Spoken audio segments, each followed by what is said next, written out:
வாசிப்போம். எபிரேயர் 11ஆம் அதிகாரம் வசனங்கள் 11லிருந்து 13, 3 வசனம் வாசிப்போம். எபிரேயர் 11 வசனம் 11.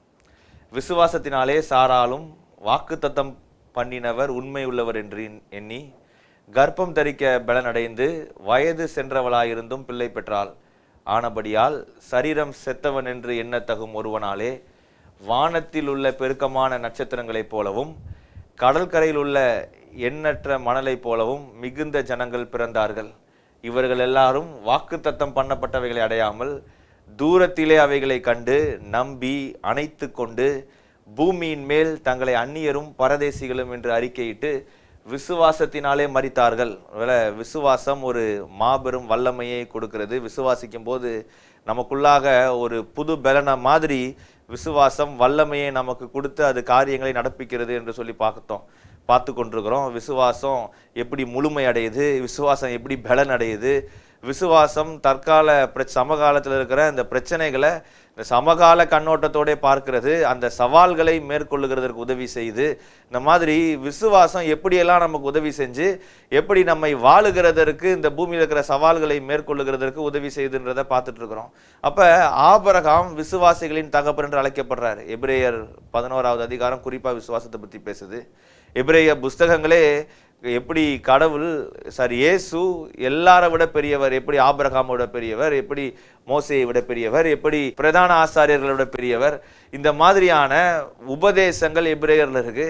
ஆனா விசேஷமா 11ஆவது அதிகாரத்துக்கு வர்றப்ப விசுவாசம் எப்படி ஆதி மனிதர்களுடைய வாழ்க்கையில் இருந்தது, அது எப்படி இன்றைக்கு நமக்கும் அப்ளிகபிள் ஆகுது, எப்படி நாம் விசுவாசிக்கும் போது கடவுளை நம்பும் போது அது ஒரு மாபெரும் வல்லமையாக செயல்பட்டது, இன்னைக்கு நமக்கும் எப்படி செயல்படும் என்கிறத குறித்து தான் நம்ம பார்த்துட்டு இருக்கிறோம். அப்ப ஆபிரகாம் விசுவாசிகளின் தகப்பனாகிறார். ஆபிரகாம் முன்னால போன வாரம் பார்க்குறப்ப இவர்கள் பரதேசியை போல வேற ஒரு நாட்டில் வேற ஒரு இடத்துல வாழ்றாங்கன்னு பார்த்தோம். பரதேசின்றது ஏதோ லிட்ரலாக அவங்க ஏழைன்றது மட்டும் இல்லை, ஆபிரகாம் அவனுடைய மனைவி மற்றும் அவன் சம்பாதித்தது வேலையாட்களோடு கூட போகிறாரு கடவுள் காட்டியிருக்கிற இடத்துக்கு.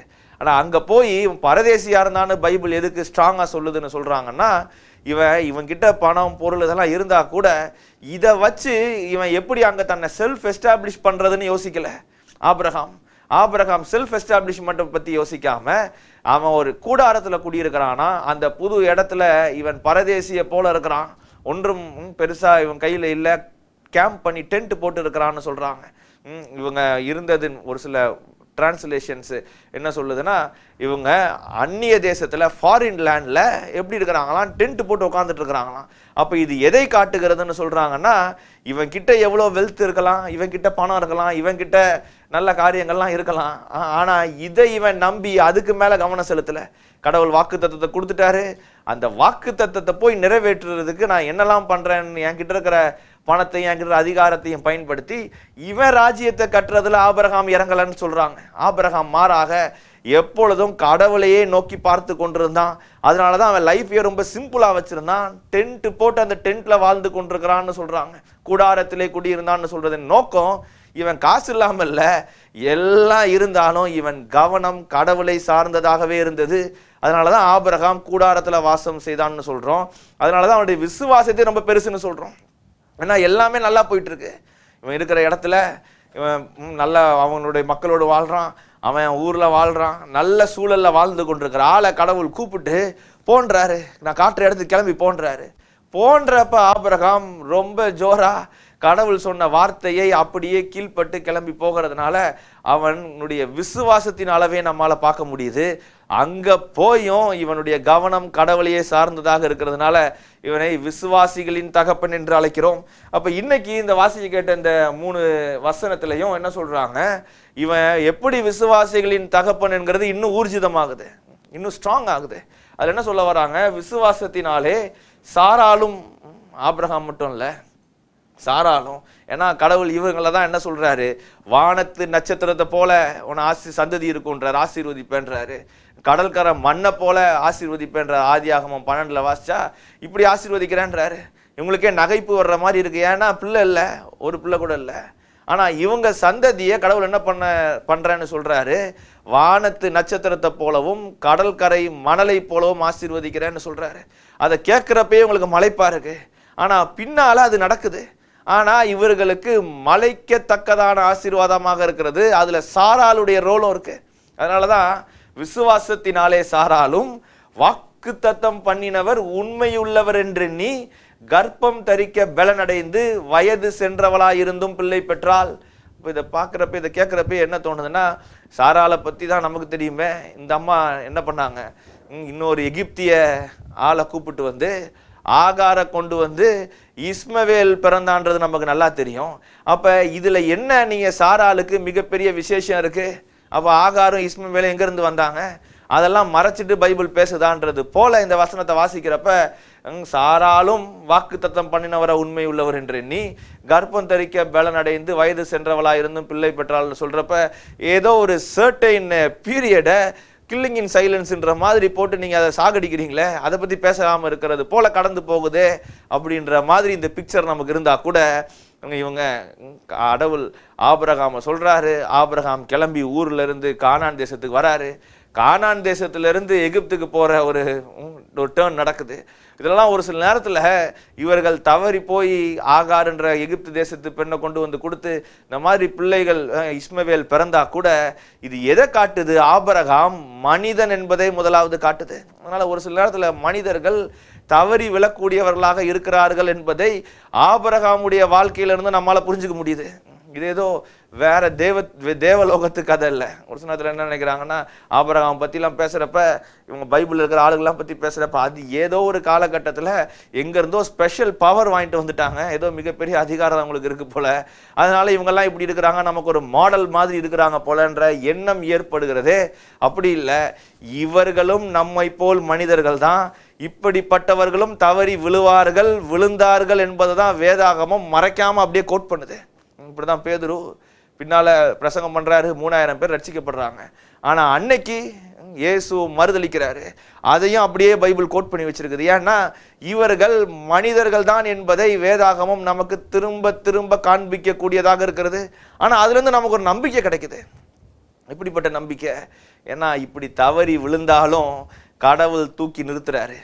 கடவுள் தவறி விழுந்த மனிதர்களை தூக்கி நிறுத்தி அவர் கொடுத்த வாக்குத்தத்தத்தை நிறைவேற்றுகிறதற்கு உண்மை உள்ளவராயிருக்கிறார். அதுதான் இங்கே எபிரேயர் புஸ்தகத்தில் சொல்லப்பட்டிருக்கிறது. விசுவாசத்தினாலே சாராலும் வாக்குத்தத்தம் பண்ணினவர் உண்மை உள்ளவர் என்று எண்ணி. இவங்க ஏற்கனவே பயம் இருந்து ஏதோ நமக்கு நடக்காது, வயசாயிருச்சு, நகைப்பு இருந்து வேற ஆளை ஏற்படுத்தி பிள்ளை பெற மாதிரி சூழ்நிலை வந்தா கூட கடவுள் இல்லைன்றாரு. ஆனா அப்படி இல்லைன்னு ஆகி இவர்கள் தவறி விழுந்தாலும் கடவுள் தூக்கி நிறுத்தி இவர்களை பலப்படுத்துறாரு. பலப்படுத்துறது மட்டும் இல்லாம இவங்களுக்கு கடவுள் என்ன வார்த்தையை சொன்னாரோ அந்த வார்த்தையை நிறைவேற்றவும் செய்கிறார். அப்ப ஈஸியா ஒரு கேள்வி வருது, என்ன சொல்றாங்க, இப்ப தவறி விழலாமா, ஒன்றும் தப்பு இல்லையா? பாருங்க, தவறி விழுகிறதுல கூட 2 வகை இருக்கு. ஒன்று என்ன, இவங்களுக்கு தப்புன்னே தெரியாம ஒரு சில நேரத்தில் தப்பு செஞ்சிடுறது. இன்னொரு வகையில தப்பு செய்யறது என்னன்னா, தப்புன்னு நல்லா தெரியும், ஆனா என்ன பண்ண முடியல, அதுல இருந்து வெளியே வர முடியல. அதனால இவர்கள் ஒரு சில நேரத்துல இயற்கையாவே தவறி விழுகிற மாதிரி விழுந்துடுறாங்க. நல்லா தெரியுது தப்பு தானே, செய்யக்கூடாதுன்னு பவுல் சொல்றாரு ரோமர்ல. நான் செய்யக்கூடாதுன்னு தான் விரும்புறேன், ஆனா என்ன பண்ண முடியல, என்னால செய்யாம இருக்க முடியல. நான் என்னுடைய மனசு, என்னுடைய எண்ணம் அதுக்கு மேலேயே நாட்டமா இருக்கு. நன்மையை செய்யணும்னு ஆசை தான், ஆனா அந்த நன்மையை செய்ய முடியல. உள்ளத்துக்குள்ள இருந்து அந்த தப்பு இவர்களை திரும்பவும் தப்பு செய்யவே தீவிரித்து ஓட வைக்கிறது. அப்ப இந்த 2 வகையில, ஒண்ணு தப்புனே தெரியாம தப்பு பண்ணியிருந்தாலும் சரி, இல்லைன்னா அது தப்புன்னு தெரியுது ஆனா அதை பண்ணக்கூடாதுன்னு நினைச்சு அந்த தப்புல இறங்குனா கூட கடவுள் அந்த தவறுல இருந்து நம்மை மீட்கிறாரு. மனுஷன் தவறி விழும்போதெல்லாம் மனுஷனை கடவுள் தூக்கி நிறுத்தக்கூடியவராக இருக்கிறார். அப்படியே விழுந்துட்டான் அம்போன்னு விட்டுறது இல்லை. அதனாலதான் கடவுளே மனிதனானார். இன்றைக்கு கிறிஸ்து நமக்காக இருக்கிறார். நாம் தவறி விழும்போது விழுந்த இடத்திலிருந்து தூக்கி நம்மை நிமிர செய்கிறவராக இருக்கிறார். அப்ப ஒவ்வொரு தடவையும் அப்படியே விழுந்து விழுந்து எழும்பலாமா அப்படின்னு கேட்டா அதுதான் ஒரு கதை சொல்லுவாங்க. என்ன கதைன்னா, 2 பேர் இருக்கிறாங்களாம், பாக்ஸிங்க்கு ஆயத்தம் ஆயிட்டு இருக்கிறாங்க. ஒருத்தன் என்ன பண்றான், நல்லா ஸ்நாக்ஸை சாப்பிட்டு ஆளு ஒரு ப்ராக்டிஸ் போல 3 மாசம் ஒரே சாப்பாடு அப்படியே உட்காந்துருக்கிறாப்புல, நல்லா ஃப்ரீயா ஒரு ஈஸி சேர்ல ஜாலியா உட்காந்துருக்கிற ஒரு ஆளு. 2வது ஆளு எப்பவும் ஒரே பிராக்டிஸு, தன்னை விட பலசாலி கிட்ட போராடிக்கிட்டே இருக்கிறாரு. ஆனால் போராடி போராடி ஆள் தோக்குறாரு, ஒவ்வொரு தடவை கூட ஜெயிக்கல. ஆனால் இது ஒரு ப்ராக்டிஸ் மாதிரி இருக்குது. ஆள் ஜெயிச்சதுக்கு அறிகுறியே இல்லை. ஆனால் மேட்ச் வருது, மேட்ச் வர்றப்ப பிரயாசமே படாத ஆள் தோற்று போகிறத பார்க்குறோம். ஆனால் பிரயாசப்பட்ட ஆள் அந்த மேட்ச்சில் ஜெயித்தார்னு சொல்கிறாங்க. அப்போ என்ன இந்த மாரல் ஆஃப் த ஸ்டோரின்னா, இவன் எத்தனை தடவை நீ தவறி தவறி விழுந்தாலும் அந்த தவறி விழுகிற காரியமே நமக்கு பலனை ஏற்படுத்து தான். அந்த மாதிரி தான் இது.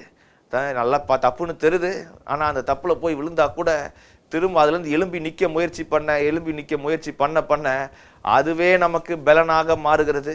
கடவுள் அப்படிதான் நமக்கு பலனை ஏற்படுத்துறாருன்னு சொல்றாங்க, நமக்கு பலனாக இருக்கிறாருன்னு சொல்றாங்க. அப்ப இது நமக்கு மனுஷர்கள், இவர்களும் ஆபிரகாமும் சாராலும் மனுஷர்கள் தான்றதை காட்டுது. இன்னும் மிகப்பெரிய நம்பிக்கை ஏற்படுத்துது. எப்படிப்பட்ட நம்பிக்கைன்னா, கடவுள் நம்மையும் என்ன பண்ணிட முடியும், இப்படி தவறி விழுந்திருந்தாலும் சரி, இப்படி நம்ம பாவத்தில் போய் மாட்டிக்கிட்டு இருந்தாலும் சரி, இப்படி போய் நல்ல கடவுளுடைய நோக்கத்தையும் திட்டத்தையும் தெரிஞ்சு வாக்கு தத்துவம் தரிசனத்தெல்லாம் வாங்கி சரியான வழியில் போகாமல் தப்பான வழியில் போயிட்டு இருந்தாலும் ஒன்றும் பிரச்சனை இல்லை. கடவுள் நம்மை திருப்பிட முடியும் என்கிற நம்பிக்கையே கொடுக்கிறது. அதுதான் எபிரேயர் புஸ்தகம் வாசிச்சோமே, 11வது வசனத்தை வாசிக்கிறப்பயே நமக்கு புரியுது. நான் அதுதான் 12வது வசனத்தை சொல்றாங்க. ஆனபடியினாலும் சரீரம் செத்தவள் என்று எண்ணத்தகும் ஒருவராலே வானத்திலுள்ள பெருக்கமான நட்சத்திரங்களைப் போலவும் கடற்கரையில் உள்ள எண்ணிருந்த மணலை போலவும் மிகுந்த ஜனங்கள் பிறந்தார்கள் சொல்ல வராங்க. பின்னால வானத்து நட்சத்திரத்தை போல கடற்கரை மண்ணை போல கணக்கே இல்லாத அளவுக்கு இவர்களுக்கு பிள்ளைகள் பிறந்தார்களாம். எப்படி பிறந்தாங்க? அதுதான் அடுத்த வசனத்தில் வாசிக்கிறப்ப நம்மளால புரிஞ்சுக்க முடியும். எப்படி பிறந்தாங்கன்னா, இவர்களுக்கு ஒரு பிள்ளை பிறகுது ஈசாக்கு, யாக்கோபுக்கு 12 பேர். 12 பேருக்கு மூலமாக இவங்க எகிப்து தேசத்துக்கு போகிறாங்க.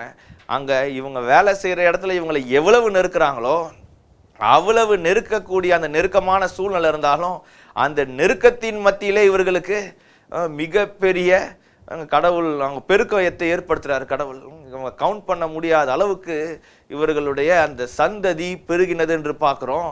இன்றைக்கு ஒவ்வொரு கிறிஸ்தவனும் கடவுளை நம்புறேன்னு சொல்ற ஒவ்வொரு ஆளும் இதே ஆபிரகாமோட அவருடைய ஆசீர்வாதத்துக்கு சுதந்திரவாளி ஆகிறாரு.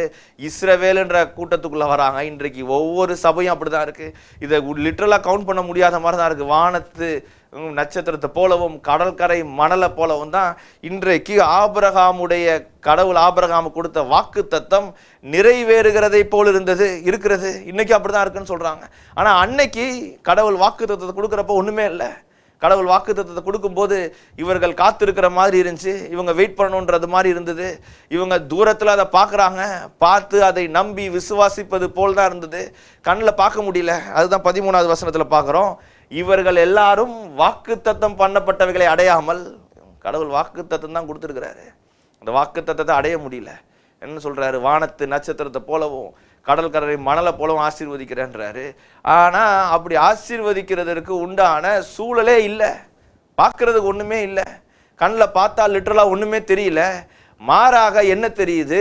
இவர்களுடைய வாழ்க்கையில் இருக்கிற தற்கால பிரச்சனை தான் தெரியுது. ஐயோ, கடவுள் வாக்குத்தத்தம் கொடுத்துருக்கிறாரு, ஆனா நடக்க முடியாத மாதிரி இருக்குதுன்றது அதை தான் பார்க்க முடியுது. ஆனா இவர்களுடைய வாழ்க்கை எப்படி இருந்துச்சா, இவங்க எப்படி வாழ்ந்தாங்களாம்? இவர்கள் எல்லாரும் வாக்குத்தத்தம் பண்ணப்பட்டவைகளை அடையாமல் தூரத்திலே அவைகளை கண்டு நம்பி அணைத்து கொண்டு என்ன பண்றாங்களாம்? வாக்குத்தத்தம் கடவுள் பண்ணாரே, அதை அடையல. ஆனா அந்த வாக்குத்தத்தத்தை தூரத்துல பாக்குறாங்களாம், பின்னால வரப்போகுதுன்றத பாக்குறாங்க. கடற்கரை மணலை போல சந்ததி இருக்குன்றத பாக்குறாங்க, அதை விஷுவலைஸ் பண்றாங்களாம். விசுவாசத்தினுடைய வல்லமே அதுதான்.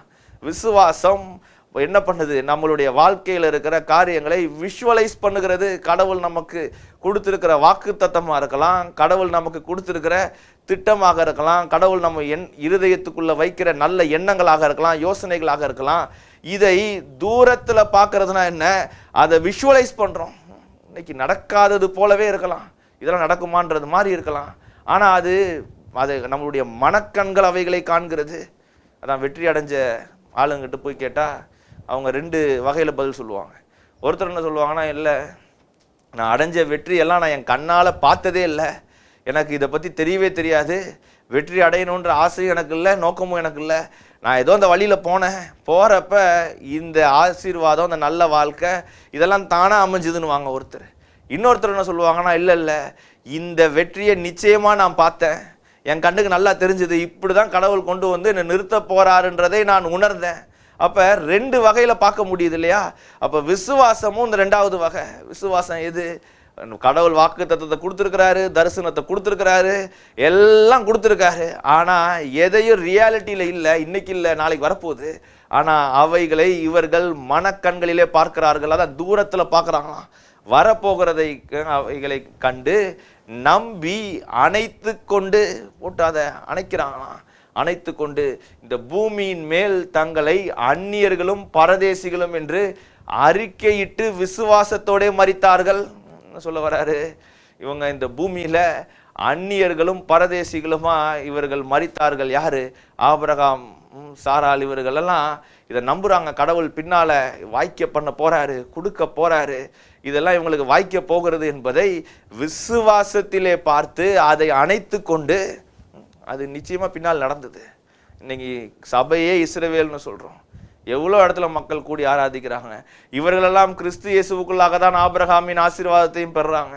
அப்ப இவர்கள் பார்த்தது வெறும் பார்வையோடு அப்படியே முடியல. அதனால தான் விசுவாசத்தின் வல்லமையை பற்றி பேசுறோம். 6000 வருஷம் ஆயிடுச்சுன்றாங்க. ஆபிரகாமுடைய காலத்துக்கும் இப்ப நம்ம வாழ்ற சமகாலத்துக்கும் 6000 வருஷம் ஆயிடுச்சுன்றாங்க. 6000 வருஷம் ஆனா கூட கடவுளினுடைய வார்த்தை என்ன ஆகல, அது மாறவே இல்லை. அவர் சொன்னதை செஞ்சுட்டே இருக்கிறாரு. வானத்தின் நட்சத்திரத்தை போல, கடற்கரையின் மணலை போல ஆசீர்வச்சுக்கிட்டே இருக்கிறாரு. ஆபிரகாமுக்குள்ளாக ஜனக்கூட்டங்கள் வந்துகிட்டும் போய்கிட்டும் வந்துகிட்டும் மரித்துக்கிட்டு இருக்கிறாங்க. பிறக்கிறார்கள், மக்கள் மரிக்கிறாங்க, பிறக்கிறாங்க, மரிக்கிறாங்க. எல்லாம் ஆபிரகாமுக்குள்ளாக தான் இருக்கிறார்கள். இஸ்ரவேல்னு வர்றப்ப அது ஆரம்பம் ஆபிரகாம்கிட்ட போய் நிற்குது. அப்ப இதை பார்க்குறப்ப நமக்கு விசுவாசத்துக்கு என்ன நம்பிக்கையை கொடுக்குது? அது ரொம்ப மிகப்பெரிய கேள்வியாகுது. ஆபிரகாம் கதை நல்லா தான் இருக்கு கேட்கறதுக்கு. சாராள் நம்புனாங்க, வழி மாறி போனாங்க, திரும்ப வந்தாங்க, எல்லாம் ஓகே தான், பெர்ஃபெக்ட். ஆனால் நமக்கு இதுலேருந்து என்ன கிடைக்கும்? நாம் எப்படி இதை நம்புறது? எதற்கு இவைகள்லாம் எழுதி வைக்கப்பட்டிருக்கிறது? எதற்கு இவைகளை பிரசங்கிக்கிறோம்? திருப்புவோம் ரோமரில் வாசிக்கிறப்ப அழகா சொல்றாங்க, எதற்காக நாம் இந்த பகுதிகளை கவனிக்கணும், ஏன் இதை நாம் பிரசங்கிக்கிறோம், இது எப்படி விசுவாச வாழ்க்கைக்கு நமக்கு உதவி செஞ்சிட முடியும், எதனால அதற்கு வல்லமை வருகிறது? வாசிப்போம். ரோமர் 4ஆம் அதிகாரம் 13வது வசனத்திலிருந்து வாசிக்கிறேன். இது ரோமர் இந்த 13வது வசனம் என்ன சொல்லுதுன்னா, இந்த வசனம் அந்த 13லேருந்து 25 வரைக்கும் இருக்கிற இந்த வசனங்கள் எவைகளை கற்றுக் கொடுக்குதுன்னு சொல்றாங்கன்னா, பவுல் மனுஷன் நியாயப்பிரமாணத்தினால நீதிமான் ஆகிறானா இல்ல கிருபையினாலே நீதிமான் ஆகிறானா? டிஸ்கஷன் இங்கே அதுதான். பவுலுக்கு மக்களுக்கு விளக்குறாரு, நீங்க நியாயப்பிரமாணத்தினால இல்ல, நீங்க எப்படி நீதிமானாக முடியும்? கிருபையின் பிரமாணத்தினாலே நீதிமான் ஆகிறோம். கிருபையின் பிரமாணம்னா என்ன? கடவுள் கிறிஸ்து இயேசுவின் மூலமாக வெளிப்பட்டு அவர் மரித்து உயிர் தெழுந்தாரே, கிறிஸ்துவின் சிலுவை, மரணம், உயிர் தெழுதல், இவைகளே நமக்கு கிருபை. இது வேற எதுவும் கிருபை இல்லை. அதே மாதிரி நினைக்கிறாங்கன்னா கிருபைன்றது ஏதோ காமனாக யூஸ் பண்ண டேர்ம் மாதிரி, அந்த மாதிரி இல்லை. இது கிருபை. நாம் கிருபைன்னு சொல்லும் போதே இது கிறிஸ்துவின் மரணம், உயிர் தெழுதலோடு கூட சம்மந்தப்பட்டது. அதனால தான் அது நம்ம கிருபை அங்கே இருக்கு, நம்ம கிருபை சிலுவையில் இருக்கு, நம்ம கிருபை இயேசுவிலே அடங்கி இருக்கிறது. அப்போ அன்னைக்கு என்ன டிபேட்டு? நியாயப்பிரமாணத்தினால நீதிமான்கள் ஆக்கப்படுகிறோம், நம்மளுடைய கிரியை தான் ரொம்ப முக்கியன்றது போல இருக்கு. ஆனால் இங்கே பவுல் சொல்ல வராரு, இல்லை, நியாயப்பிரமாணத்தினால இல்லை, கிறிஸ்துவின் பிரமாணம் கிருபையினாலே மனுஷன் நீதிமான் ஆக்கப்படுறான்னு சொல்றாரு. அப்போ சொல்ல வர்றப்ப ஆபிரகாமுக்கு இந்த பிறப்பு ஈசாக்கை எப்படி அவன் நம்புனானோ அந்த நம்பிக்கையே நீதியாக எண்ணப்பட்டதுன்றாங்க. மனுஷன் தன்னை நீதிமான் ஆக்கவே முடியல. எப்படி அது வெளிப்படுது? தேவாலயத்தில் கடவுளை போய் பார்க்கவே முடியல, அவருடைய பிரசன்னம் இருக்கு. மகா பரிசு ஸ்தலத்துக்குள்ள மனுஷன் போகணும்னா பலி செலுத்திட்டு போக வேண்டியதா இருக்கு. அப்ப டைரக்ட் ஆக்சஸ் இல்லை. கடவுளுக்கும் மனுஷனுக்கு எனிமிட்டி இருக்கு, பாவம் இருக்கு, நீதியின் தன்மை இல்லை. நீதியின் தன்மை எப்போ உண்டாகுது? சிலுவையில கிறிஸ்து மரிச்சதுக்கு அப்புறம் தேவாலயத்தின் திரைச்சல 2ஆ கிழிஞ்சு கிறிஸ்துவினுடைய நீதியை இப்போ நாம் உடுத்தி கொண்டு எப்படி போறோம்? கடவுள் இடத்துல போகிறோம். அதனால பகையெல்லாம் நீங்கிருச்சு. முன்னால பலி செலுத்தி அப்படி நீதியின் தன்மையோடு கூட மனிதர்கள் உள்ள போனாங்க. அதை விளக்க கூடியதாக இருந்துச்சு. ஒரு நிழலாட்டம் போல ஒரு பிக்சர் மாதிரி காட்டினாங்களாம். எப்படி இயேசு வந்து மரிக்க போறாருன்றத மக்கள் உணர்ந்து கொள்ள வேண்டும்ன்றதற்காகவே தேவாலயத்திற்குள்ள மகா பரிசுத்த ஸ்தலத்துக்குள்ள பிரதான ஆசாரியன் போகும்போது தன்னுடைய பாவத்துக்கும் பலி செலுத்தணும். ஏன்னா அவனும் மனுஷன், அவனும் பாவி, அதுக்கும் பலி செலுத்தணும். உள்ள போயும் பலிகள் செலுத்த வேண்டியது இருந்துச்சு. வெவ்வேறு பலி இருந்தது. தர்கன பலி, பேர்ன்ட் ஆஃபரிங், இந்த மாதிரி விசேஷமான நிறைய ஒவ்வொரு காரணத்துக்கும் ஒவ்வொரு கான்டெக்ஸ்டுக்கு ஏற்ற மாதிரி எப்படி பலி செலுத்த வேண்டும்னு கடவுள் சொல்லியிருந்தாரு. அப்போ ஒவ்வொரு பலியும் எதை டினோட் பண்ணுதுன்னு சொல்றாங்கன்னா கிறிஸ்து இயேசுவையே டினோட் பண்ணக்கூடியதாக இருக்குது. அவருடைய மரணம் உயிர்த்தெழுதலை காண்பிக்கக்கூடியதாக இருக்கிறது. பஸ்காலிருந்து பஸ்காக்கு முன்னாலே இவங்க பலி செலுத்தினது, இன்னும் ஏதேன் தோட்டத்தில் தோல் உடைகளை உடுத்தினார்கள்னு சொல்றப்ப அங்கேயே பலி கொடுத்து தான் ஆரம்பிக்கப்பட்டது. இதெல்லாம் மீட்பர் வரப்போகிறாருங்கிறதை காண்பிக்கக்கூடிய வகையில் இருந்ததுன்றாங்க. அப்ப இதுதான் கிருபை. எது அந்த பின்னால பலியானாரே கிறிஸ்து, அதனுடைய நிழலாட்டம் முன்னால பிக்சர் மாதிரி. ஆனா பின்னால கிறிஸ்து வந்ததுக்கு அப்புறம் கிறிஸ்து எல்லாத்தையும் செஞ்சுட்டாரு. இனி என்ன தேவையில்லை, பலியிட தேவையில்லை. இனி நம்மளுடைய நற்கிரியைகளால கடவுள்கிட்ட போறது இல்லை. நாம் எப்படி போக போறோம்? விசுவாசத்தினாலே தான் போகிறோம் என்கிறதான இதை ஆர்கியூ பண்றாரு பவுல். ஆர்கியூ பண்றப்ப இவர்களுடைய காரியத்தை குறித்து பேசுறாரு. வாசிக்கிறேன் 13வது வசனம். அன்றியும் உலகத்தை சுதந்தரிப்பான் என்கிற வாக்கு தத்தம் ஆபிரகாமுக்காவது அவன் சந்ததிக்காவது நியாய பிரமாணத்தினால் கிடைக்காமல் விசுவாசத்தினால் வருகிற நீதியினால் கிடைத்தது. என்ன சொல்றாரு? அன்றைக்கு உலகத்தை சுதந்தரிப்பான்னு சொல்ற வார்த்தை வாக்கு தத்தம் ஆபிரகாமுக்காவது அவன் சந்ததிக்காவது. இது எப்படி வந்துதான்? நியாய பிரமாணத்தினால வரலையா? நியாய பிரமாணம் மனுஷனை தப்புன்னு காட்டுது. மனுஷன் தப்பு செய்யறப்ப நியாய பிரமாணம் அவனை கண்டித்து உணர்த்துது. ஆனா இங்க என்ன சொல்ல வர்றாரு? அந்த நியாய பிரமாணத்தினால இவன் உலகத்தை சுதந்தரிப்பான்ற வாக்கு தத்தம் வார்த்தை ஆபிரகாமுக்கு உண்டாகல. மாறாக விசுவாசத்தினாலே வரும் நீதியினாலே கிடைத்தது. அப்ப விசுவாசத்தினாலதான் கிடைச்சதுன்றாங்க. விசுவாசம், இந்த நீதி, கிருபை, இந்த நியாயப்பிரமாணம் இதெல்லாம் ஒன்றோடு ஒன்று இது தொடர்புடையதா இருக்குது. நியாயப்பிரமாணத்தினாலதான் மனுஷன் நீதிமானாக்கப்படுறான்றாங்க. இல்ல, கிருபைனாலதான் நீதிமானாக்கப்படுறாங்கன்னு கிறிஸ்து இயேசுவின் கிருபைனால்னு பவுல் சொல்றாரு. அந்த கிருபை எப்படி நம்ம அடைய முடியுன்றதற்கு விசுவாசம் வழி செய்கிறதுன்றாங்க, நம்பும் போது. அப்ப இங்க பவுலுக்கும் அதுதான் சொல்றாரு. அவங்களுடைய விசுவாசம், கடவுளை நம்புனாங்களே, கிறிஸ்து இயேசு எப்படி பலியானார்ன்றதை நம்புறப்ப எப்படி நீதி உண்டாகுதோ அதே மாதிரி ஆபிரகாமுட்ட இருந்தே கொண்டு வராரு. ஆபிரகாமுக்கு அவருடைய பார்வையில, கடவுளுடைய பார்வையில நீதி வர்றது காரணம் என்ன? நீதி வருவதற்கு காரணம் இவன் கடவுளை நம்புனான், கடவுள் மேல விசுவாசமா இருந்தான். இவன் ஏதோ யோக்கியமானதெல்லாம் செஞ்சுட்டான்றதுனால கடவுளை நம்பல. விசுவாசிகளின் தகப்பன், இவன் ஏதோ சரியானதெல்லாம் கடவுளுக்காக செஞ்சுட்டான்றனால இவன் விசுவாசிகளின் தகப்பன் ஆகல. மாறாக விசுவாசிகளின் தகப்பன்னு சொல்லப்பட்டிருக்கிறதே பேரே விசுவாசம், விசுவாசி.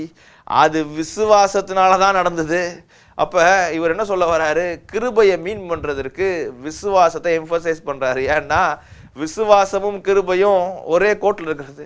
இதை நம்புனா வந்துடுது, ஒன்றும் போய் பெருசாக எதுவும் செய்ய வேணாம். ஆக்ஷன்ஸில் இல்லை, ஆக்ஷன் ஓரியன்டா இல்லை. அதனால் நம்பிக்கையிலிருந்து வர்றதுனால சொல்றாரு. 14வது வசனம், நியாயப்பிரமாணத்தை சார்ந்தவர்கள் சுதந்திரவாளிகளானால் விசுவாசம் வீணாய்ப்போம், வாக்கு தத்தமும் அவமாகும். நியாயப்பிரமாணத்தை நம்புறவங்க, அதை சார்ந்து இருக்கிறவங்க சுதந்திரவாளிகளானால், எதுக்கு சுதந்திரவாளிகளானால்?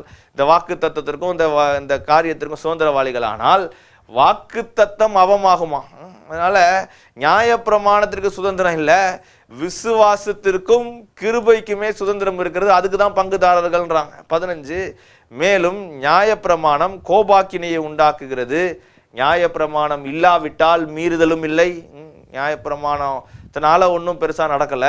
நியாயப்பிரமாணம் கோபாக்கினையை உண்டாக்குது, மனுஷனுக்கு தப்புன்றதை காட்டுது. நியாயப்பிரமாணம் இல்லைன்னா அவனுக்கு அங்க மீறுதலே, அங்க என்ன தப்பு எது சரின்னே தெரியாது. எது சரி எது தப்புன்றதை காட்டுறதுக்கு தான் நியாயப்பிரமாணமே தவிர அதன்படி செய்யறதுனால அவன் நீதிமான் இல்லை. கிறிஸ்து இயேசுவின் மூலமாக வெளிப்பட்ட கிருபையை விசுவாசிக்கிறவனே நீதிமான்றாரு பவுல். அதை ஆர்கியூ பண்றாரு ரொம்ப ஸ்ட்ராங்கா. சொல்லிட்டு அடுத்த வசனத்தை வாசிக்கிறோம் பாருங்க. 16, ஆதலால் சுதந்திரமானது கிருபையினாலே உண்டாயிருக்கும்படிக்கு அது விசுவாசத்தினாலே வருகிறது, நியாயப்பிரமாணத்தை சார்ந்தவர்களாகிய சந்ததியாருக்கு மாத்திரமல்ல நம் எல்லாருக்கும் தகப்பனாகிய ஆபிரகாமுடைய விசுவாசத்தை சார்ந்தவர்களான எல்லா சந்ததியாருக்கும் அந்த வாக்குத்தத்தம் நிச்சயமாகும்படி அப்படியே வருது. என்னவா, இது ஏதோ அந்த நியாயப்பிரமாணத்தை இது பண்ற ஆளுங்களுக்கு மட்டும் இல்லை. நியாயப்பிரமாணம் யாருக்கு கொடுக்கப்பட்டது? இஸ்ரவேல் மக்கள் கொடுக்கப்பட்டது. இது அவர்களுக்கு மட்டும் இல்லை. இப்போ இதை அப்படியே போட்டு டீசென்ட்ரலைஸ் பண்ணி எல்லாரும் கொண்டு போறப்ப இது நமக்கும் இப்படி விசுவாசிக்கும் போது அந்த வாக்குத்தத்தம் அப்படியே நடக்குதுன்னு சொல்றாரு. சொல்லிட்டு அநேக ஜாதிகளுக்கு உன்னை தகப்பனாக ஏற்படுத்துவேன் என்று எழுதியிருக்கிறபடி அவன் தன் விசுவாசித்தவருமாகிய மரித்தோரை உயிர்ப்பித்து இல்லாதவைகளை இருக்கிறவைகளை போல் அழைக்கிறவருமாகிய தேவனுக்கு முன்பாக நாம் எல்லாருக்கும் தகப்பனானான். 18-19 இப்பதான் விஷயம். உன் சந்ததி இவ்வளவா இருக்கும் என்று சொல்லி இருக்கிறபடியே தான் அநேக ஜாதிகளுக்கு தகப்பனாவதை நம்புகிறதற்கு ஏதுவில்லாதிருந்தும் அதை நம்பிக்கையோடே விசுவாசித்தான். பாருங்க, ஒன்னொன்னா பில் பண்றாரு. முந்தின வசனத்துல என்ன சொல்ல வர்றாரு? அநேக ஜாதிகளுக்கு அவன் தகப்பனாக ஏற்படுத்துவேன் கடவுள் சொல்றாரு. அநேக ஜாதினா அநேக நேஷன், ஒரு பெரிய கூட்டத்துக்கே கடவுள் என்ன சொல்றாரு? இவனை ஜாதியாக்க போறேன், வெவ்வேறு மக்கள் அதுல ஆட் ஆவாங்கன்றாரு கடவுள். அப்பவே பண்ண ஆரம்பிச்சிட்டாரு. பைபிள் காலத்துல இருந்து ரூத்துன்ற அம்மா இருக்காங்க, ராகாப்புன்ற அம்மா இருக்காங்க. இது ஏதோ இஸ்ரவேல் ஆபிரகாமுடைய பிள்ளைகளுக்கான கூட்டம் இல்லை. இஸ்ரவேல் நிறைய பேர் நினைக்கிறாங்க இது ஏதோ பயாலஜிக்கல் சமாச்சாரம், அவங்களுக்கு மட்டும்தான் இஸ்ரவேல்ன்ற அடையாளம் பொருந்தும், வேற யாரும் அதுல போய் சேர முடியாதுன்றாங்க. ஆனா அப்படி இல்லை. இன்றைக்கு சபையும் இஸ்ரவேல் இந்திய நாட்டில் இருந்தாலும் சரி, வேற எந்த நாட்டில் இருந்தாலும் சரி, தேவனுடைய ஜனமாக கருதப்படுகிற ஒவ்வொருவரும் ஆபிரகாமுக்குள்ளாக இருக்கிறார்கள். அவர்களும் இஸ்ரவேலர் ஆகிறார்கள். அப்ப வெவ்வேறான மொழி பேசுறவங்க, வெவ்வேறான ஆளுங்க, இவங்க எல்லாமே அதுக்குள்ள இருக்கிறாங்க. அப்ப அதுதான் சொல்றாரு, இவை கடவுள் மேல எப்படி விசுவாசம் வச்சானா, இல்லாதவைகளை இருக்கிறவைகளை போல அழைக்கிறவரை விசுவாசிக்கிறானா. ஏன்னா அதை செய்ய போறாரு. பிள்ளை இல்லை ஒரு ஆளு கூட, ஆனா இதெல்லாம் செய்ய போறாருன்றத ஆபிரகாம் தீவிரத்தோடு கூட நம்புறானா. நம்பிதான் உன் சந்ததி இவ்வளவா இருக்கும் என்று சொல்லி இருக்கிறபடியே தான் அநேக ஜாதிகளுக்கு தகப்பனாவதை நம்புவதற்கு ஏதுவில்லாதிருந்தும் அதை விசுவாசித்தான். அவன் விசுவாசத்திலாலே பலவீனமாய் இருக்கவில்லை. அவன் ஏறக்குறைய 100 வயதுள்ளவனாயிருந்த போது தான் சரீரம் செத்து போனதையும் சாராளுடைய கர்ப்பம் செத்து போனதையும் எண்ணாதிருந்தான். பாருங்க, 100 வயசு ஆயிருச்சான். 100 வயசு ஆனதுக்கு அப்புறம் கூட பிள்ளை பிறக்கும்ன்றத பத்தி உலகம் பிறக்காதுன்னு சொல்லும். சுற்றி இருக்கிற சூழ்நிலை என்ன வேணா பேசும், அந்த உலக நடைமுறை இதெல்லாம் இவன் கவனமே வைக்கலையா. இவன் எதை நம்ம பார்க்கறான்? பிராக்டிக்கல் ரியாலிட்டியை பார்க்கல. இவங்க சரீரம் செத்ததா இருந்தா கூட கடவுள் மேல நம்பிக்கை உள்ளவனாக விசுவாசம் உள்ளவனாக காத்திருந்தானா. உலகம் 1000 கதை சொல்லும் இது இப்படி அப்படின்னு. ஆனா ஆபிரகாமுக்கு அதுக்கு மேலெல்லாம் கவனம் இல்லை. ஊர் என்ன சொன்னா பரவாயில்ல, கடவுள் ஒரு வாக்குத்தத்தத்தை கொடுத்துட்டாரு, அதை நிச்சயத்தோடு கூட அவர் நிறைவேற்றுவார் என்கிற நம்பிக்கையோடு கூட அதையே ஃபோக்கஸ் பண்ணிட்டு இருக்கிறானா. அதான் சொல்றாங்கல்ல, நாம் எதை ஃபோக்கஸ் பண்றோமோ, எதற்கு மேலாக கவனத்தை செலுத்தி அதை மூவ் ஆன் பண்றோமோ, நாம அதை பக்கத்திலே டிராவல் பண்றோம். அதுக்கு அதை டுவர்ட்ஸ் தட் அதை பக்கத்திலே போறோன்றாங்க. அதுதான் இங்க எபிரேயர்லயே வாசிச்சோம் 11:13 சொல்றாங்க. இவங்க இருக்கிறதையே பார்க்கல, அடையல, ஆனா தூரத்திலே அவைகளை கண்டு எதை கடவுள் கொடுத்த வாக்குத்தத்தம் இவங்க வாழ்க்கையில பிரசண்டா நடக்கல, அது நடக்கிறதுக்கு உண்டான சூழ்நிலை இருந்த மாதிரி இல்லை, ஆனா தூரத்திலே அவைகள் இருக்கிறதை போல எண்ணினார்களாம். அதை எண்ணி அதை மேலேயே இவர்கள் நாட்டம் கொண்டிருந்தார்கள், விசுவாசம் உள்ளவர்களா இருந்தாங்க. அது நடக்கும்ன்றதை நிச்சயத்தோடு கூட நம்பினார்கள். அதுலதான் விசுவாசம் ஒளிந்திருக்கிறது, அதற்குள்ளதான் விசுவாசமே இருக்கு. ஏன்னா நாம் எதன் மேல கடவுள் தரிசனம் கொடுத்திருந்தாலும் சரி, வாக்குத்தத்தம் கொடுத்திருந்தாலும் சரி, கடவுள் கட்டளைகளுக்கு நமக்கு எப்படி இருக்கணும், உனக்கு என்ன செய்ய போறேன்றதை சொல்லியிருந்தாலும் சரி, எப்பேற்பட்டதை கடவுள் நம்ம கொடுத்திருந்தாலும் அதை நோக்கி நாம் பயணிக்கும் போது நம்மளுடைய அன்றாட வாழ்க்கையிலே நம்மை அறியாமலேயே அதை நோக்கி தான் போறோன்றாங்க. கடவுள் எந்த தரிசனத்தை கொடுத்தாரோ, எந்த நோக்கத்தை கொடுத்தாரோ அந்த நோக்கத்துக்கு நேராக தான் நம்மளுடைய வாழ்க்கையின் டிரைவே இருக்குன்றாங்க. அதே தான் இங்க ஆபிரகாமுக்கும் இருக்கு. 100 வயசு ஆகி போச்சு, சரீரம் செத்து போச்சு, ஒன்றும் இல்லைன்றாங்க. ஆனாலும் இவன் கடவுள் இதெல்லாம் எனக்கு தரிசனத்தை கொடுத்தவர் அதை செய்வாருன்றதை தான் பார்த்தானே தவிர இவன் இதை போட்டு எண்ணலை. உலகம் சொல்ற தவறான அந்த பேட் இதை கேட்கல. ஐயோ, இது பிற்போக்குத்தனமான செய்திகளை கேட்கல. ஆபிரகாம் உலகம் சொல்ற பிற்போக்குத்தனமானவைகளை கேட்கல. எனக்கு நடக்கவே நடக்காதுன்றது மாதிரி இந்த பூமியில அவனுடைய வாழ்க்கையில அவனுடைய சூழ்நிலை இருந்தாலும் ஆபிரகாமுடைய கவனம், அவனுடைய எண்ணம், அவனுடைய யோசனை இவைகளெல்லாம் கடவுளையே சார்ந்ததாகவே இருந்தது. உலகம் 1000 சொல்லலாம் இது நடக்காதுன்னு, ஆனால் ஆபிரகாம் அவைகளை எண்ணாது இருந்தான். ஆபிரகாமுடைய எண்ணம் ஃபுல்லா கடவுள் ஒன்று சொல்லிட்டாரு, நிச்சயம் அதனுடைய சூழ்நிலை என்னை சுற்றி இருக்கிற இந்த சமாச்சாரங்கள் எல்லாம் தாண்டி அவர் எனக்கு வாய்க்க செய்யணும்னு முடிவு பண்ணிட்டாருன்னா நிச்சயத்தோடு கூட செய்வார் என்கிற நம்பிக்கையோட கூட இருந்தான். அதனால தான் எதையும் எண்ணலை. இங்கே இருக்கிற நெகட்டிவ் உலகத்தில் இருக்கிற அவனுடைய வாழ்க்கையில் இருக்கிற அவனுடைய சரீரத்தில் இருக்கிற பலவீனத்தை குறித்தே ஆபிரகாம் எண்ணவில்லை. அப்போ ஆபிரகாமுடைய எண்ணம் விசுவாசத்திலே ரொம்ப ஸ்ட்ராங்காக வேறு உன்னதாக இருந்தது. இது நமக்கு எப்படி உதவி செய்து? அது ரொம்ப முக்கியம் இல்லை. நாம் ஆபிரகாமுடைய கதையை பார்த்துட்டு ஆபிரகாம் இப்படி இருந்தார் அப்படி இருந்தாருன்னா நமக்கு எப்படி அது உதவி செய்து? நமக்கு எப்படி செய்துன்றாங்கன்னா தேவனுடைய வாக்கு தத்தத்தை குறித்து 20வது வசனம், அவன் அபிவிசுவாசமாய் சந்தேகப்படாமல் தேவன் வாக்கு தத்தம் பண்ணினதை நிறைவேற்ற வல்லவராய் இருக்கிறார் என்று முழு நிச்சயமாய் நம்பி தேவனை மகிமைப்படுத்தி விசுவாசத்தில் வல்லவனானான். ஆகையால் அது அவனுக்கு நீதியாக எண்ணப்பட்டது.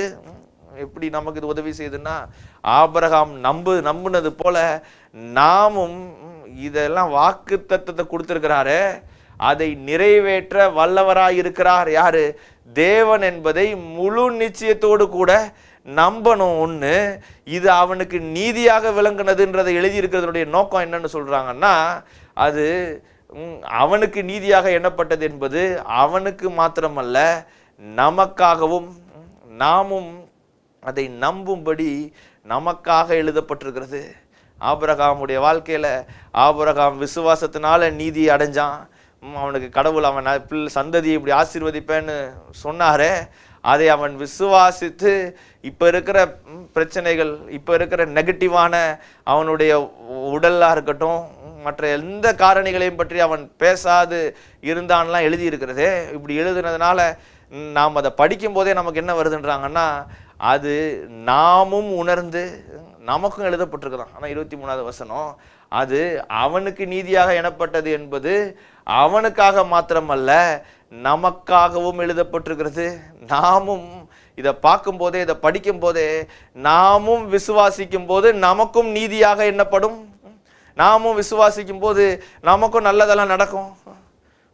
கடவுள் தரிசனத்தை கொடுத்திருந்தாலும் சரி, வாக்கு தத்தத்தை கொடுத்திருந்தாலும் சரி, உள்ளத்துல நல்ல எண்ணங்களால் நிரப்பி இருந்தாலும் சரி, இவைகள் நமக்கு, நாம் அதை நம்பும் போது, நாம் அதை விசுவாசிக்கும் போது இவைகளை நமக்கும் அது சம்பவிக்கும். நாமும் இந்த உலகத்தில் இருக்கிற பிரச்சனைகளை பார்க்காம, உலகத்தில் இருக்கிற காரியங்கள் மேலே கவனம் வைக்காம, இன்னைக்கு இருக்கிற இந்த ரியாலிட்டி வேணா எதுவுமே நடக்காது, நல்ல காரியத்தை நோக்கி பிரயாணப்படுறப்ப இதெல்லாம் எப்படி நடந்துட போகுதுன்னு உலகம் சொல்லலாம். ஆனால் கடவுள் சொல்றாரு, இல்லை இல்லை இல்லை, அவர் ஒரு காரியத்தை வாக்கு பண்ணிட்டார்னா நிச்சயமாகவே செய்து முடிக்கக்கூடியவராக இருக்கிறார் என்கிறதை நாம் ஆபிரகாமினுடைய வாழ்க்கையிலிருந்து பார்க்குறோம். அதுதான் பவுல் சொல்றாரு, இது அவனுக்கு நீதியாக எண்ணப்பட்டதுன்றது விசுவாசத்தினால இது ஆபிரகாமுக்காக மட்டும் இல்லை, இது நமக்காகவும் எழுதப்பட்டிருக்கிறது. நாமும் விசுவாசிக்கும் போது நமக்கும் இதே காரியம் நடக்கிறதற்கு சாத்தியம் உண்டு. அதுதான் வேதாகமம் சொல்லுது. வாசிக்கிறோமே, வானம் பூமி ஒளிந்தாலும் அவருடைய வார்த்தை ஒளிவதில்லை. அப்ப கடவுளுடைய வார்த்தை எழுதப்பட்டது, அது ஒளிவதே இல்லை, அது அழிஞ்சு போவதே இல்லை, அதற்கு உண்டான வல்லமை அப்பேற்பட்டது. அப்ப நாமும் விசுவாசிக்கிறதற்கு ஆபிரகாமின் விசுவாசம் நம்மை தட்டி எழுப்புகிறது. ஆபிரகாமுடைய விசுவாசம் அப்படியே ஆபிரகாமை அப்படியே நமக்கு ப்ரொஜெக்ட் பண்ணுது. ஆபிரகாமை போட்டு கடவுள் ஆக்கிடலான்ற மாதிரி இல்லை, இது போட்டு சாமி கும்பிடுவோமா ஆபிரகாம்ன்ற மாதிரி இல்லை சமாச்சாரம். இது என்ன பண்ணுது? தட்டி எழுப்புது நம்மையும். நமக்கும் என்ன பண்ணுது? அது ஒரு நம்பிக்கையை கொடுக்குது. ஆபிரகாமுடைய விசுவாசம், ஆபிரகாம் விசுவாசித்தது ஆபிரகாமுக்கோட நிக்கல, அவருடைய விசுவாசம் நமக்கெல்லாம் ஒரு மிகப்பெரிய பாடமாக இருக்கிறது. நாமும் இப்படி விசுவாசிக்க முடியும் என்கிற நம்பிக்கையை ஏற்படுத்துகிறது. இன்னும் அந்த நம்பிக்கையை எப்படி முழுமை அடையுதுன்றாங்கன்னா, ஆபிரகாமுடைய வாழ்க்கையில அவன் விசுவாசித்தது அவனுக்கு நீதியாக இருந்தது, கடவுளை நம்பினான். இன்றைக்கு அடுத்த வசனம் வாசிக்கிறேன் பாருங்க, 24, நம்முடைய கர்த்தராகிய இயேசுவை மரித்தோரிலிருந்து எழுப்பினவரை விசுவாசிக்கிற நமக்கும் அப்படியே. என்னப்படும். நமக்கும் இன்னைக்கு கிறிஸ்துவன் நம்புற ஆளுக்கு போட்டு நியாயப்பிரமாணத்தை போய் செய்யணும்னு அவசியம் இல்லை, நீ விசுவாசிச்சனாலே போதும்ன்றாரு பவுல். அதுதான் கிருபைன்றாரு. அப்ப விசுவாசம் எப்படி முழுமை அடையுது? கிறிஸ்து இயேசுவினாலே முழுமை அடைகிறது. இன்றைக்கு ஆபிரகாமினுடைய விசுவாசத்தின் நிலை, நாம் கிறிஸ்துவை நம்பும் போது, ஏதோ நான் என்னுடைய செயல்னால என்னுடைய யோக்கியதைனால தான் மட்டும் இல்லை, நான் கிறிஸ்துவை நம்பும் போதே அந்த விசுவாசத்திற்கு வல்லமை ஏற்படுகிறது. அது கம்ப்ளீட் ஆகுது. கிறிஸ்து வரப்போறாருன்றதை முன்னால பழைய ஏற்பாட்டு புஸ்தகங்கள்லாம் வெளிப்படுத்தினது. அதற்கு ஆபிரகாம் ஒரு கருவியை போல பயன்படுத்தப்பட்டார். ஆனா இன்றைக்கு கிறிஸ்துவே மரித்து உயிரோடு எழும்பி 2000 வருஷத்துக்கு அப்புறம் வாழ்ந்துட்டு இருக்கிறோம். இன்றைக்கு அந்த கிறிஸ்துவை நம்பும் போதே, அந்த கிறிஸ்துவுக்கு மேல கவனத்தை வைக்கும் போதே விசுவாசம் ஒரு மாபெரும் வல்லமையை போல செயல்படுகிறது. அப்ப ஆபிரகாமினுடைய வாழ்க்கையில அவர் நம்பினாருன்றது அவருக்கு மாத்திரம் இல்ல, பிள்ளை பிறந்தது அப்படின்றது, ஈசாக்கு பிறக்கிறாருன்றது ஆபிரகாமுக்கு மாத்திரம் இது பெரிய நற்செய்தி இல்லை. விசுவாசத்தினால ஆபிரகாமுக்கு எப்படி பிறந்ததோ, இன்றைக்கு நாமும் கிறிஸ்து இயேசுவின் மூலமாக நம்பும் போது நமக்கும் அதே காரியம் நடக்கும். அதுக்கு தான் இது எழுதப்பட்டிருக்குன்றாங்க. பவுல் தான் சொல்றாரு. எதுக்கு? இது ஆபிரகாமுக்காக மாத்திரம் இல்ல, இது நமக்காகவும் எழுதப்பட்டிருக்கிறது. அடுத்து 25வது வசனம் பாருங்க. அவர் நம்முடைய பாவங்களுக்காக ஒப்பு கொடுக்கப்பட்டும் நாம் நீதிமான்கள் ஆக்கப்படுவதற்கு எழுப்பப்பட்டும் இருக்கிறார். கிறிஸ்து யாரா? இன்னைக்கு நாம் விசுவாசிக்கும் போதே நமக்கு இதெல்லாம் உண்டாகுது. ஆபிரகாம் விசுவாசத்தினால நீதியாக எண்ணப்பட்டான் இந்த பகுதியில் பார்க்குறோம். ஆனால் இங்கே என்ன சொல்றாங்கன்னா, ஆபிரகாம் கிறிஸ்து நமக்காக நம்முடைய பாவங்களுக்காக ஒப்பு கொடுக்கப்பட்டு நாம் நீதிமான்கள் ஆக்கப்படுகிறதற்கு எழுப்பப்படுகிறார். அப்போ இந்த கிறிஸ்து இயேசுவின் மூலமாக நாம் விசுவாசிக்கும் போது எல்லாமே நமக்கு சாத்தியமாக கூடியதாக இருக்கிறது. சாத்தியம் ஆகாதது நீங்கள் ஒன்றுமே இல்லை. கடவுள் தரிசனத்தை கொடுத்து நல்ல எண்ணத்தை கொடுத்து நல்ல யோசனையை கொடுத்துருக்கிறாரு அப்படின்னா அது நிச்சயத்தோடு கூட நடக்கும். நிச்சயத்தோடு கூட நம் வாழ்க்கையில நிறைவேறும். அதான் வாசிக்கிறமே 13வது வசனத்துல, எபிரேயர் 11ல், இவர்கள் எல்லாரும் யாரு? ஆபிரகாமா இருக்கட்டும், அதுக்கு முன்னால நோவா, சாராள், இப்படி எல்லாரும் எப்படி வாக்குத்தத்தம் பண்ணப்பட்டவைகளை அடையாமல் தூரத்திலே அவைகளை கண்டு நம்பி அணைத்து கொண்டு. இன்னைக்கு விசுவாசம் இருக்கு, விசுவாசம் லெவல்ல தான் காரியங்கள் இருக்கு, நமக்கு பார்க்க முடியல. வாக்குத்தத்தம் லெவல்ல தான் இருக்கு, வார்த்தைன்ற ஃபார்ம்ல தான் இருக்கு, இது நடக்கும்னு. ஆனா அவைகளை தூரத்திலே கண்டு, தூரத்துல பார்க்குறோமா? தூரத்துல பார்க்கணும். விசுவாசம்ன்றதை ஃபோர்காஸ்ட் பண்றது, நாளைக்கு நடக்கும்ன்றத இன்றைக்கு நிச்சயத்தோடு நம்புறோம். எப்படி நடக்கும், இது எப்படி செய்யணுன்றத கடவுளே நமக்கு வெளிப்படுத்துகிறார். அதை அப்படி நம்புறோம். நம்பி தூரத்திலே கண்டு அவைகளை அணைத்து கொண்டு, கடவுள் கொடுத்த வாக்குத்தத்தமா இருக்கட்டும், கடவுள் கொடுத்த தரிசனமா இருக்கட்டும், கடவுள் கொடுத்த நோக்கமா இருக்கட்டும், எண்ணமா இருக்கட்டும், யோசனையா இருக்கட்டும், அவைகளை அணைத்து கொண்டு அவைகளை நம்புறோம், அவைகளை பிடித்து கொள்கிறோம். பிடித்து கொண்டு இந்த பூமியின் மேல் தங்களை அந்நியரும் பரதேசிகளும் என்று அறிக்கையிட்டு விசுவாசத்தோட கூட மரித்தார்கள். யாரு இவங்கெல்லாம்? அந்நியர்களும் பரதேசிகளுமாக இந்த பூமியில மரித்தார்களாம். ஏன்னா அந்நியர்களும் பரதேசின்றப்ப இங்க ஒன்றும் இல்லை, ஓட்டாண்டின்னு அர்த்தம் இல்லை. இவங்க எல்லாம் இருந்தது, ஆபிரகாமுக்கும் சரி மற்ற எல்லாருக்கும். ஆனா இவர்களுடைய கவனம் கடவுளையே சார்ந்துருந்துச்சு. பின்னால வரப்போது, பெரிய சந்ததி வரப்போது, இதை எல்லாவற்றிற்கும் கடவுள் தான் ஆதாரம்ன்றதை நம்பி தங்களுடைய லைஃப்பை ரொம்ப சிம்பிளா வச்சிருந்தாங்களாம். அதை போட்டு காம்ப்ளிகேட் பண்ணி கடவுளுக்காக நான் போய் இறங்குறேன்னு போல.